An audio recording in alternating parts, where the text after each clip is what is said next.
Good morning, you guys. Tyler, your wandering therapist here. Let's talk today a little bit about habits and how a couple of ways that using mindfulness can help in breaking a bad habit.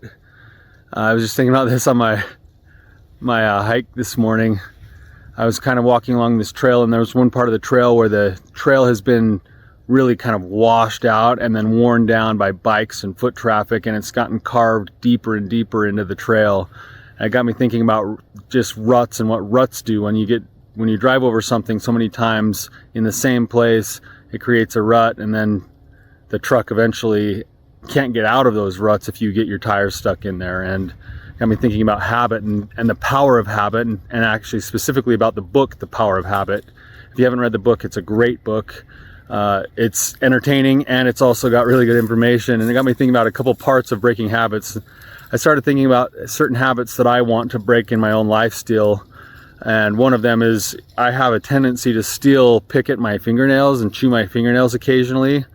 And I have tried to quit this for 20 years. And I've gotten a lot better over the years, but I still sometimes fall into it. And I've tracked my habit of this long enough now that I want to maybe use it as an illustration of how mindfulness can help with overcoming it. So in The Power of Habit, they talk about a habit really actually doesn't take any work once it's been established. In fact, that's why they become established, is because our brains are actually used to trying to conserve energy, and they want to be able to able to put its energy in other places. And so that's what it does with habits, is that once a habit is formed, it doesn't take any brain power for it to follow through with it. There's just something that triggers it off, then we end up following through on it almost subconsciously on autopilot, and then we get to the very end of it, we get the payoff of whatever it is that the habit is that we've been going for, but then we also get all the consequences of the negatives that we've always never wanted to keep. So in my situation with my fingernails, if I look at that sort of pattern and how it has been developed over the years, before I even knew it, as a young child, I was trying to manage anxiety, and I didn't even know I had anxiety.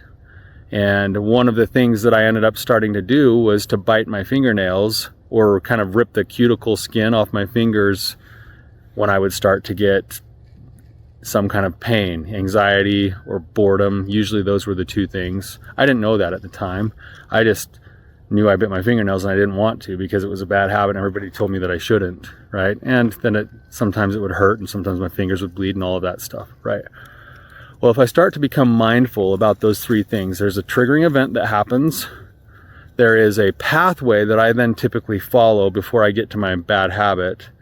And then there's the actual habit that I'm doing and the payoff that comes with it. A lot of people are uncomfortable to look at this, but there's two places in this situation that I actually can gain power if I use mindfulness. The first one is becoming aware of the actual patterns that I follow before I get to my bad behavior. So if I tend to, like with my fingernails, if I tend to start kind of feeling this like pressure underneath the tips of my fingernails, which is always there before I end up biting my nails, if I tend to start feeling myself rub my fingers more or start to pick apart, like find where the little rough edges are, whatever that is, that's going to be part of that setup that's going to then end up with me finishing by biting my fingernails, right? So if I understand the pattern, I get stressed over something. Usually I have a rough session with a client, or I'm getting ready to go do some kind of a presentation or something. I have something big at work that I need to take care of. That causes the stress. The stress then leads me to do all those little patterns, and then I end up biting my fingernails. If I can understand those patterns, I can set something called bottom lines, which is where I will change the patterns and start earlier to try to shift the habit loop that I've been a part of for so long. And I hold myself accountable for those things over and over again until I, in essence, shift it to a new level of a new pattern. The second way that mindfulness becomes helpful is at the very end of this, and this is the uncomfortable part, because most people don't like to look at the things that they've been doing and why they benefit them, because they don't like the outcomes. But the truth is that all of us have bad habits, and a lot of the times those bad habits are because they actually do produce some kind of outcome that's beneficial to us. It's just that it comes with a high cost too. So when I look at the cost and the benefit, that's really important, because if I understand the benefit of what I'm getting, I can actually start to lay that over the top too in a new habit loop of, I need a way, in my case with my fingernails, I need a way to cope with stress and to actually get some form of a physiological and emotional release when I feel that stress, because that's what it provides for me. It's weird. It's like you hear this all the time with like people who like cut themselves or like scratch their arms or burn themselves with, you know, cigarette butts or whatever. And they say, oh, it helps me release pain. It's like, oh, that's the same thing that my fingernail thing does in some ways.